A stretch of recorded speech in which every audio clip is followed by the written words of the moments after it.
Assalamu alaikum. Welcome back to my channel. I'm Mohammad Shakil, your Oracle Utilities Application Framework Assistant. We have now reached part 7 of our OUF application installation series, and this is an important milestone for us.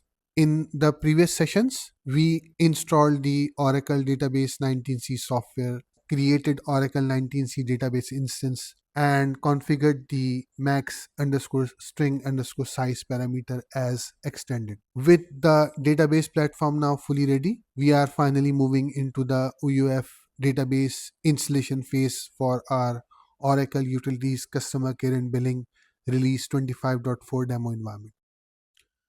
Today's workflow is divided into two major sections, and these are structured into 8 steps. Our first step is to prepare the environment and install JDK 17. We will also configure the Java underscore home environment variable. Please note that the OUF database utilities including OraGenSec require Java, so this step is essential before we proceed. In step 2, we will set up the OUAF database components home. We will create the directory structure under /u01. Inside this location, we will extract both sets of database installation media. That includes the Oracle Utilities Application Framework 25.4 database components and the Oracle Utilities Customer Care and Billing 25.4 database components. Our third step is to prepare the Oracle Utilities Customer Care and Billing 25.4 demo data dump. We will identify the operating system directory map to the Oracle directory object, that is data underscore pump underscore dir. Once we identify that location, we will copy the compressed demo dump file into the directory. We will then extract the file and rename it to the file name that will be used during the data pump import. In step 4, we will create the required tablespace, that is CISTS underscore 01, which will store the application schema objects for our demo environment. In step 5, we will create the required database users and roles. We will use the product supplied create underscore CISADM.SQL script from our installation package. These schemas are CISADM, CISUSER, and CISREAD. Please note that they are mandatory for almost all OUF applications. CISADM is the application object owner. In simple terms, the actual CC&B database objects belongs to the CISADM schema. CISADM is the schema owner, or you can think of it as the DBA account for your OUF application. So only the DBA needs access to this schema. CISUSER is the application runtime schema. It is used by the application for normal read and write database operations. So make sure you configure the CISUSER for the OUF application to communicate with the database. Next one is the CIS reporting or read-only database schema. It is intended for reporting, analysis, and controlled read-only access. So if you have a team or team members who wants to explore the OUF application schema or who are working on reporting or analysis, we usually provide CIS read access to these types of users. Now the roles CIS underscore user and CIS underscore read. You can say that these are the privilege holders. These are database roles that hold the actual permissions. CIS underscore user is the read and write role for our OUF application, and CIS underscore read is the read only role. Both apply to the objects owned by CISADM. Later, OraGenSec will complete this model by granting privileges to the roles and creating synonyms for the application users.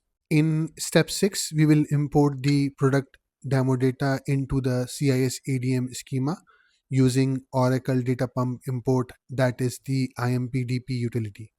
Once the import completes, we will verify that product-based tables such as CI underscore per and CI underscore account contains data. In step 7, we will gather schema statistics for CISADM using dbms underscore stats package. This helps Oracle's cost-based optimizer generate efficient execution plans, and improves overall query performance. Running this after importing data is always a good practice. Without current statistics, even a successful imported database may experience inefficient query executions. Our final step is to execute the OraGenSec utility. It performs two major functions. First, it grants privileges on CISADM objects to the CIS underscore user and CIS underscore read roles. Second, it creates synonyms in the CIS user and CIS read schemas. So they can access CIS ADM objects by simple name without the owner prefix. After OraGenSec completes, we will verify access by querying the same base tables as CIS user or CIS read. As with the previous sessions, this walkthrough is designed as a practical visual guide. You can simply follow the steps on screen and proceed at your own pace. For your reference, I will also share all the commands in the video description so you can follow along easily. And as always, please ensure that each command is executed under the appropriate SSH user session, primarily the Oracle user for operating system steps, and SysDBA for the database administrative tasks using SQL Plus or SQL Developer. Let's continue our OUAF application installation journey.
That brings us to the end of this session. With the CC&B 25.4 demo database components installed, the demo data imported, and OraGenSec completed, your OUAF database layer is now in a solid state for the next phase of the installation journey. In the next session, we will install the prerequisite for CC&B 25.4, including Oracle Fusion middleware infrastructure for WebLogic and Oracle 19c client, and set up SPL eBase, that is the core OUAF application binaries and builds folder. Thank you for watching, and I will see you in the next session.